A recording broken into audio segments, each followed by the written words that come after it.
Vous connaîtrez la vérité, et la vérité vous affranchira, et si donc le Fils vous affranchit, vous serez réellement libre.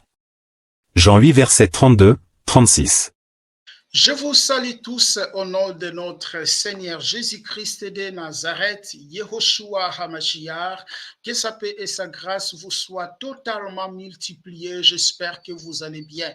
Bienvenue dans notre émission à la loupe de la parole, l'émission qui nous permet de dénoncer les antivaleurs dans nos églises afin que les enfants de Dieu que nous sommes, nous ne soyons pas emportés à tout vent de la doctrine. Le Seigneur Jésus-Christ a dit dans Matthieu chapitre 24, il dit « Prenez garde que personne ne vous séduise ».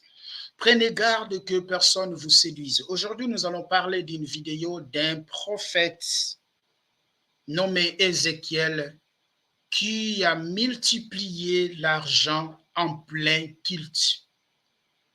Il a multiplié l'argent en plein culte. Mes chers frères et sœurs, nous devons prendre garde. La Bible dit dans Luc chapitre 12, les versets 56, Jésus dit « Hypocrite, vous savez discerner l'aspect de la terre et du ciel. Comment ne discernez-vous pas ces temps-ci » Nous devons avoir la capacité, étant chrétiens, étant des enfants de Dieu que nous sommes, de discerner, de faire la lecture du temps où nous sommes en train de vivre. Ce n'est plus le temps de dormir, mais c'est le temps de se réveiller. Paul dit dans Éphésiens 5, le verset 4, « Réveille-toi, toi qui dors entre les morts, et Christ t'éclairera. » Mais avant qu'on puisse avancer, je nous laisse d'abord regarder la vidéo. Après, nous allons y revenir, mes chers frères et sœurs. Multiplier l'argent en plein culte. Son nom et les prophètes Ézéchiel, il montre à l'Église un seau vide et à travers une démonstration publique, il veut créer de l'argent. La scène est incroyable à voir.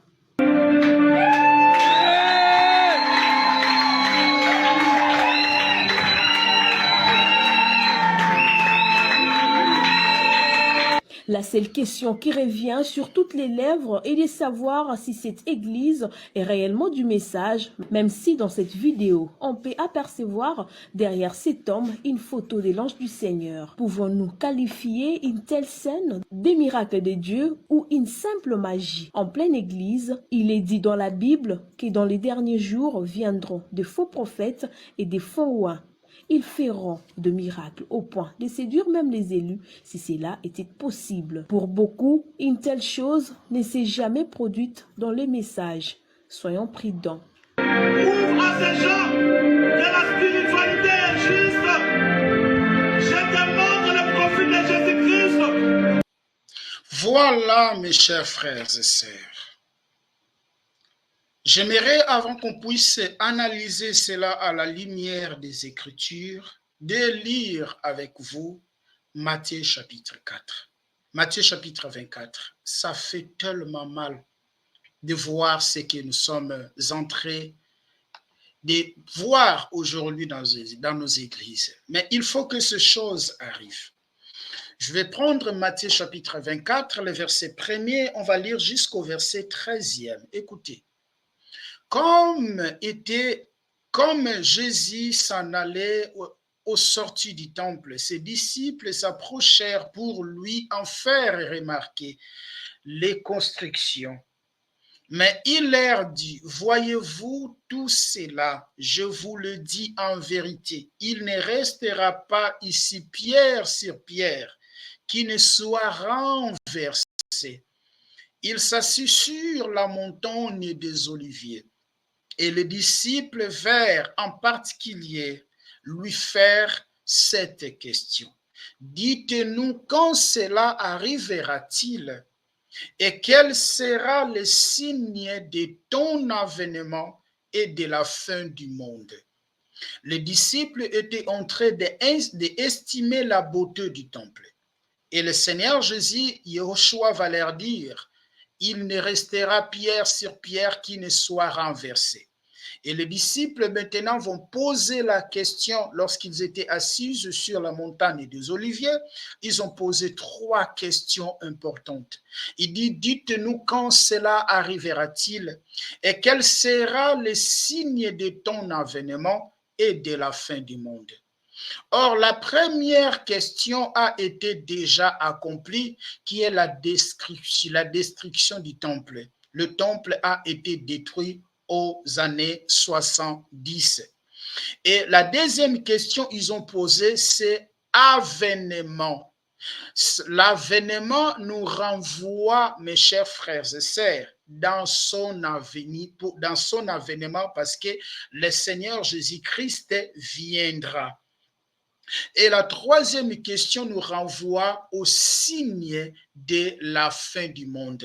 Donc, il y a des signes qui annoncent que le Seigneur Jésus-Christ vient et il y a les signes qui annoncent la fin du monde. Et nous allons continuer la lecture. À la maison, je peux nous demander de lire même jusqu'au verset 36. Écoutez ce que la Bible nous dit. Jésus leur répondit.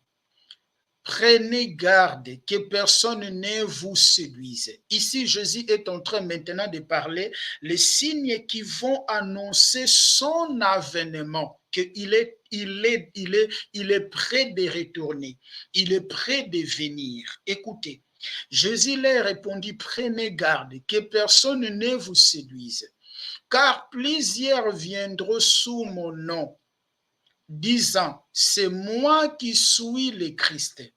Et ils séduiront beaucoup de gens. Donc, parmi les signes qui annoncent que le Seigneur Jésus-Christ est prêt de venir, c'est la séduction. Planao en grec, c'est la séduction. Plusieurs vont venir sous son nom, mais qu'est-ce que ces gens-là feront? Ces gens-là vont séduire beaucoup de gens. Et vous entendrez parler de guerre et de bruits de guerre. Gardez-vous d'être troublés, car il faut que ces choses arrivent, mais ce ne sera pas encore la fin. Donc, parmi le signe qui annonce que le Seigneur Jésus-Christ est prêt, c'est la séduction spirituelle. Et la guerre, les troubles, car il faut que ces choses arrivent, mais cela ne sera pas la fin. Une nation se lèvera contre une nation. Ce sont les signes, pas les signes de la fin du monde, mais ce sont les signes qui annoncent que le Seigneur Jésus-Christ est prêt. Un royaume contre un royaume. Il y aura en divers lieux les famines, et des tremblements de terre. Tout cela ne sera que le commencement de douleur. Alors, on vous livrera au tourment et l'on vous fera mourir, et vous serez haïs de toutes les nations à cause de mon nom. Alors aussi plusieurs s'y corromperont et ils se trahiront les uns les autres. Plusieurs faux prophètes s'élèveront et ils séduiront beaucoup de gens. Tout ça, ce sont les signes, pas les signes de la fin du monde. Pour arriver à la fin du monde, il y a encore beaucoup de choses qui doivent s'arriver. Mais on aura un temps de le parler, mes chers frères et sœurs. Mais ces signes que nous sommes en train de voir aujourd'hui, la séduction spirituelle, le submergence de faux prophètes, le submergence de faux Christ, la multiplication de l'iniquité, où l'amour de plusieurs ont été refroidis. Ce sont les signes qui annoncent que le Maître est à la porte. Ce sont les signes qui annoncent que le Seigneur Jésus-Christ est à la la porte. Mais étant les enfants de Dieu que nous sommes, nous devons prendre garde. Nous devons prendre garde. Nous disons toujours, voilà, il y a des faux prophètes. Il y a des faux prophètes. Oui, il faut que ces choses arrivent. Il faut que ces choses arrivent, afin que la Bible que tu détiens, la Bible que je détiens, soit la parole de Dieu. Mais le Seigneur Jésus nous a bel et bien avertis. Il dit, mais à celui qui persévérera jusqu'à la fin sera sauvé. De tout ce que nous sommes en train de voir aujourd'hui, ce sont des signes qui nous annoncent, ce sont des signes qui nous parlent que le Seigneur Jésus-Christ est à la porte. Ce ne sont pas les signes de la fin du monde, parce que les disciples ont posé au Seigneur 3 questions. Quand est-ce que cela arrivera-t-il et quels signes nous aurons pour ton avènement et quels signes, mes chers frères et sœurs, auront pour la fin du monde? Ce sont 3 questions. La première question a été déjà accomplie et la deuxième n'a pas encore été accomplie et la troisième sera accomplie. Donc, tous les signes que nous sommes en train de voir aujourd'hui, ce sont justement des signes qui annoncent et que le Maître est à la porte. Et que le Maître est à la porte.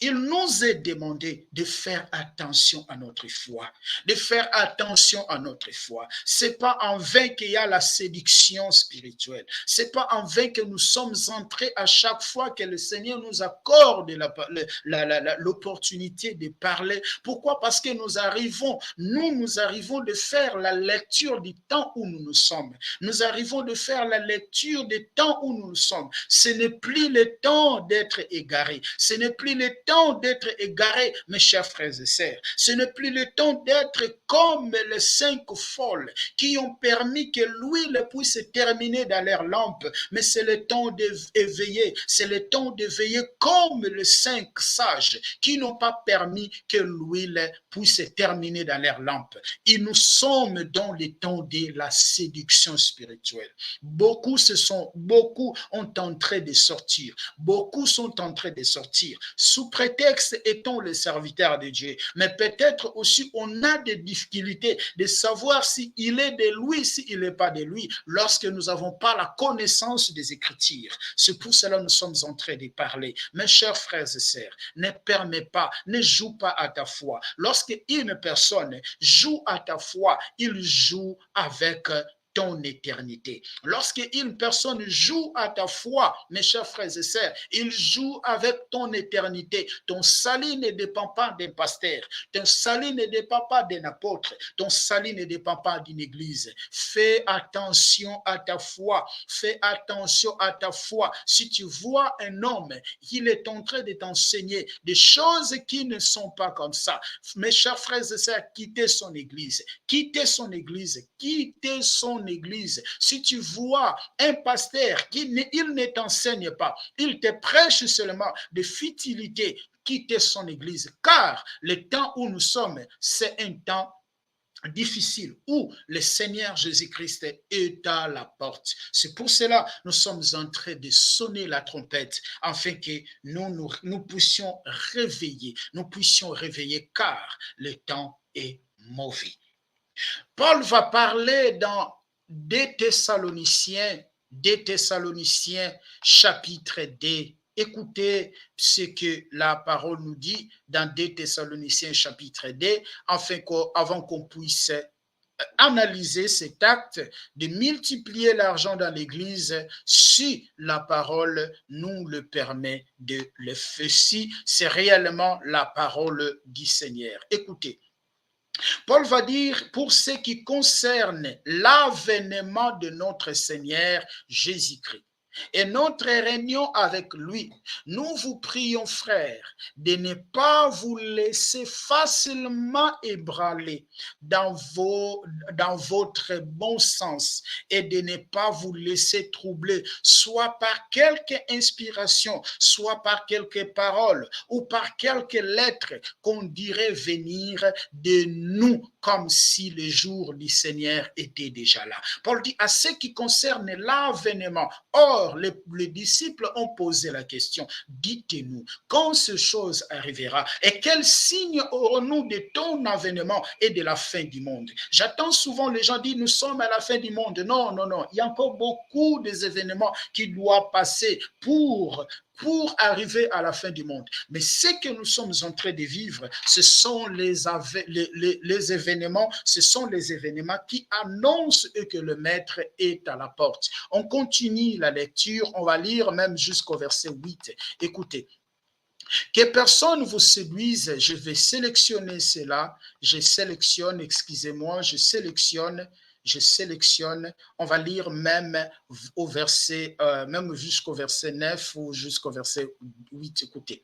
Que personne ne vous séduise d'aucune manière, car il faut que l'apostasie soit arrivée auparavant et qu'on ait vu apparaître l'homme du péché, le fils de la perdition, l'adversaire qui se nomme au-dessus de tout ce qu'on appelle Dieu et de ce qu'on adore, jusqu'à soir dans le temple de Dieu, se proclamant lui-même Dieu. Ne vous souvenez-vous pas que je vous disais ces choses lorsque j'étais encore chez vous, et maintenant vous savez ce qui les retient, afin qu'ils ne paraissent qu'en son temps. Car le mystère de l'iniquité agit déjà. Il faut seulement celui qui les retient encore ait disparu, et alors apparaîtra l'impie que le Seigneur Jésus détruira par le souffle de sa bouche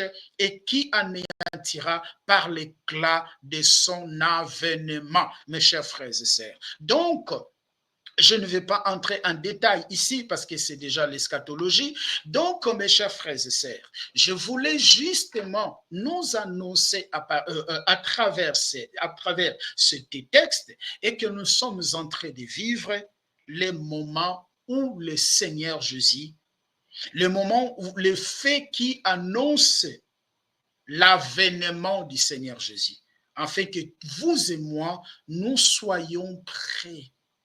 Pourquoi? Parce que le Seigneur Jésus est à la porte. Nous ne sommes pas encore dans la fin du monde. Ce n'est pas les événements qui annoncent la fin du monde. Ce ne sont pas les signes de la fin du monde. Ce ne sont pas les événements de la fin du monde, mais ce sont les événements qui annoncent le retour du Seigneur Jésus-Christ. Il faut que ces choses arrivent. Maintenant, mes chers frères et sœurs, nous allons examiner la vidéo. En plein culte. Voilà. Son nom et le prophète Ézéchiel, il montre à l'église un seau vide et à travers une démonstration publique, il veut créer de l'argent. La scène est incroyable à voir.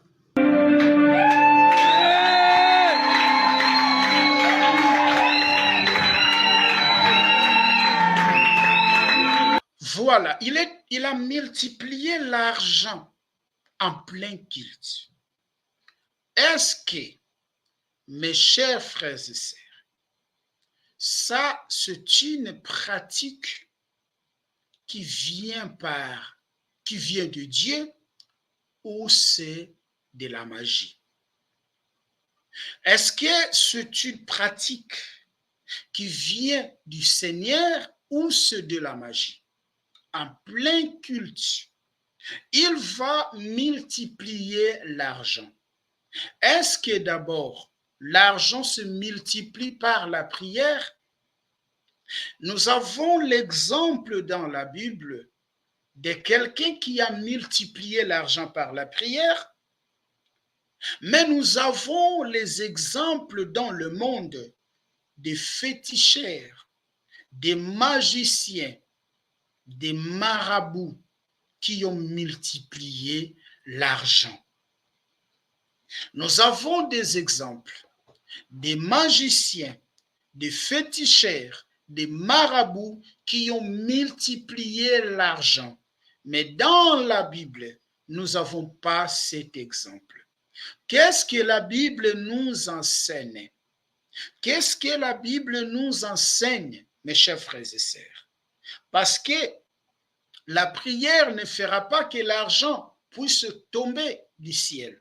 Mais qu'est-ce que la Bible nous enseigne? Comme Jésus-Christ est notre modèle, nous allons prendre Matthieu chapitre 17, les versets 24 jusqu'au verset 27. Écoutez ce que le Seigneur Jésus-Christ nous a ici dit, mes chers frères et sœurs.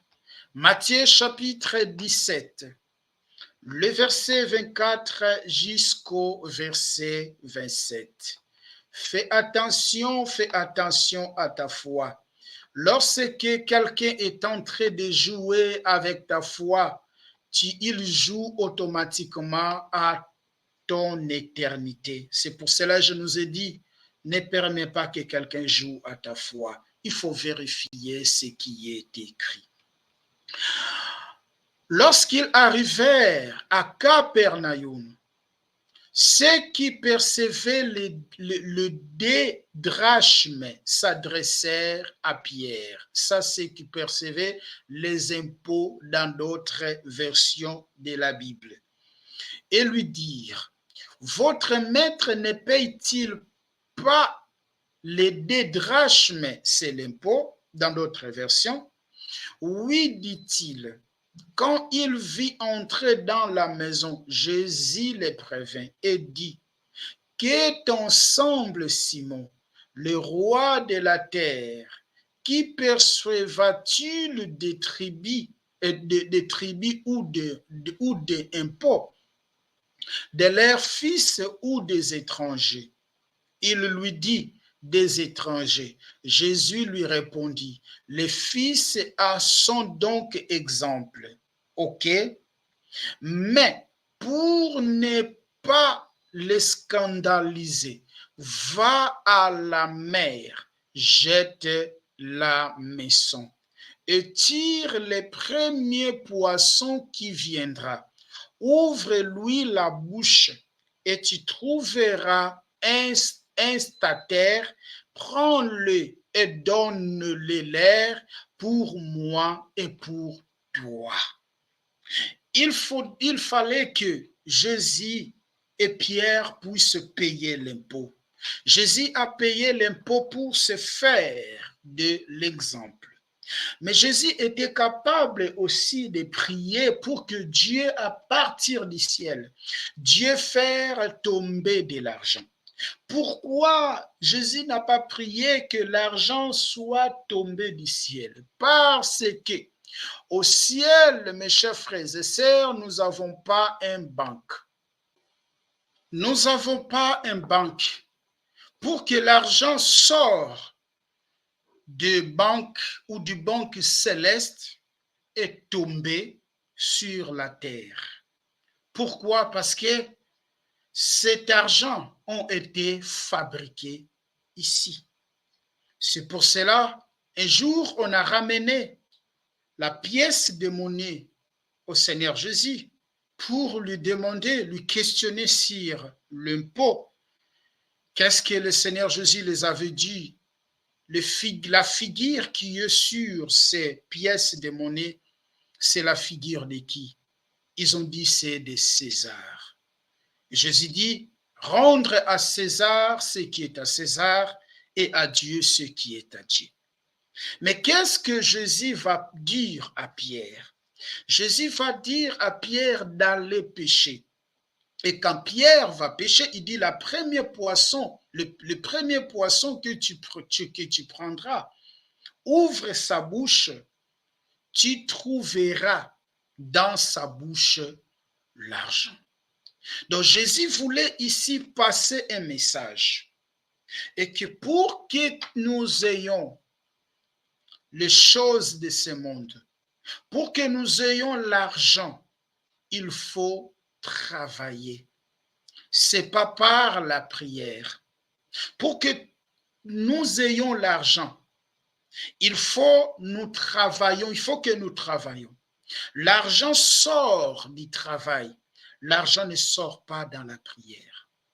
Parce que Jésus était capable de faire parvenir l'argent et de payer l'impôt, de ne pas envoyer Pierre d'aller, mes chers frères et sœurs, péché. Mais Jésus voulait nous enseigner que l'argent vient du travail, ou l'argent provient du travail. C'est pour cela la Bible dit dans Job 1, Dieu multipliait l'œuvre des mains de Job. Vous verrez qu'Abraham a marché avec le Seigneur, mais Abraham était un bosseur. Abraham était quelqu'un qui travaillait. Jacob a travaillé pendant 20 ans dans la maison de Laban. Ils étaient les gens qui ont travaillé. Pourquoi Dieu? C'était les gens qui ont fait l'alliance, que Dieu a fait l'alliance avec ces gens-là. Dieu n'a pas multiplié l'argent. Dieu n'a pas multiplié l'argent, mais il les a poussés de travailler. Pourquoi, mes chers frères et sœurs? Lorsque Dieu crée l'homme, il le plaça dans le jardin d'Éden pour cultiver, pour travailler. Et vous verrez que Isaac également, dans Genèse chapitre 26, Isaac ont travaillé. C'est aujourd'hui que je vois l'argent sort de la prière. L'argent sort de la prière. C'est aujourd'hui que je vois les pasteurs vous promettent de lui donner je ne sais pas combien pour après multiplier votre argent. Si tu veux multiplier ton argent, mets-toi au travail et le Seigneur te bénira, mes chers frères et sœurs. Nous allons prendre Actes chapitre 20, Actes chapitre 20, les versets 31 jusqu'au verset 34. Cet acte ici, c'est vraiment diabolique. C'est vraiment diabolique, mes chers frères et sœurs. Et quittez ces églises, quittez ces églises. Quittez ces églises, quittez ces églises, sauve ton âme. Ton salut ne dépend pas d'un prophète, ne dépend pas d'un évangéliste, ne dépend pas d'une église. Sauve ton âme. Ne permets pas que quelqu'un vienne jouer à ta foi. Viens jouer à ta foi. Lorsqu'on joue à ta foi, on joue avec ton éternité. Écoutez dans Actes chapitre 20, les versets 31 à 34. Veillez donc. Vous souvenez que durant 3 ans, je n'ai cessé nuit et jour d'exhorter avec larmes chacun de vous. Et maintenant, je vous recommande à Dieu et à la parole de sa grâce, à celui qui peut édifier et donner l'héritage avec tous les sacrifices. Je n'ai ni désiré ni argent, ni or, ni vêtements de personne. Vous savez vous-même que ces mains ont pourvu à mes besoins et assez des personnes qui étaient avec moi. Je vous ai montré de toute manière que c'est en travaillant ainsi qu'il faut soutenir les faibles et c'est rappeler les paroles du Seigneur qu'il a dit lui-même, il y a des bonheurs à donner qu'à recevoir. Paul, qui est parti au 3e ciel, Paul, qui est parti au 3e ciel, il travaillait. Il travaillait. Lorsque vous lisez Actes chapitre 18, le verset 3, vous verrez que Paul faisait des tentes.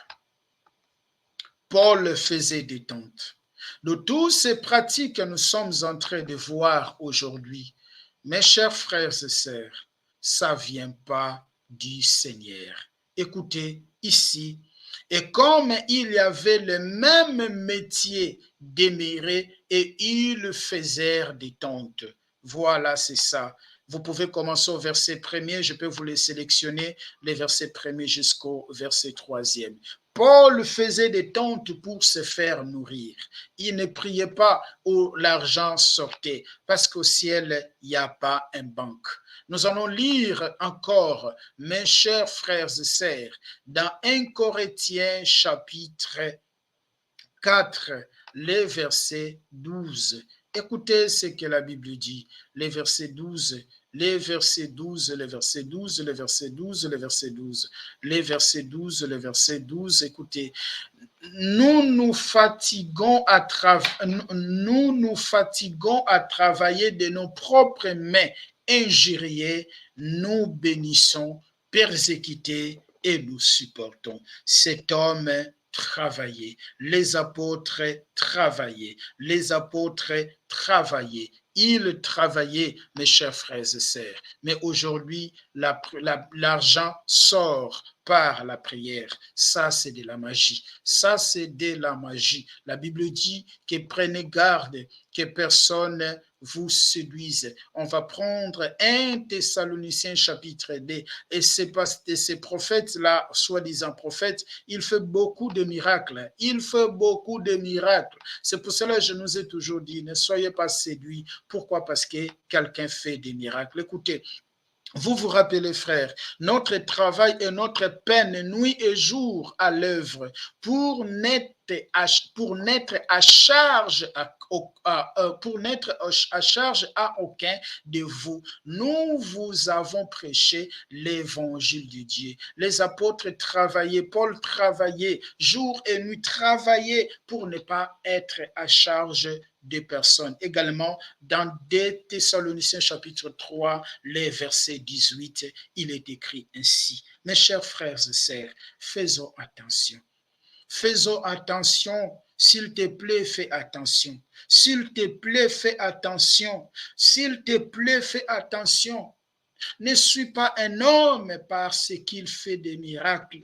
Ne suis pas un homme parce qu'il guérit. Ne suis pas un homme parce qu'il prophétise. Mais suis un homme parce qu'il t'enseigne la vérité. Ne suis pas les Français. Aucune personne ne sera sauvée parce qu'il était à côté d'un pasteur qui parlait bien français. Aucune personne ne sera sauvée parce qu'il était derrière un pasteur qui a la popularité. Non, fais attention à ta foi, vérifie les Écritures. Si tu vois que c'est pas comme ça, quitte, parte. Si tu vois que c'est pas comme ça, parte. Ce prophète Ézéchiel, il fait beaucoup de miracles. Il ramène beaucoup de visions. Beaucoup de prophéties. Mais regarde les pratiques. C'est par ses œuvres que vous les connaîtrez. Merci, mes chers frères et sœurs, d'être là, et je nous demanderai de partager la vidéo et nous allons nous retrouver dans nos prochains numéros. Même l'église des messages, où on dit l'ange du Seigneur. Qui est l'ange du Seigneur? Branham, c'est l'ange du Seigneur. Branham, il est coincé, il est bloqué dans sa tombe. Il ne peut rien faire. Chasse les démons par le nom de Branham, s'ils partiront. Guéris le malade par le nom de Branham, s'il sera guéri. Tout ça, c'est l'ignorance au milieu de nous. C'est l'ignorance. Que le Seigneur nous fasse grâce. Aidez-nous de partager cette vidéo. Nous sommes là toujours pour sonner la trompette. Et nous nous retrouvons dans notre prochain numéro. Merci beaucoup. Que le Seigneur Jésus-Christ vous bénisse abondamment. Likez la vidéo si elle vous plaît, et si vous êtes nouveau sur la chaîne, n'oubliez pas de vous abonner et d'activer la cloche de notification afin de ne rater aucune de nos vidéos.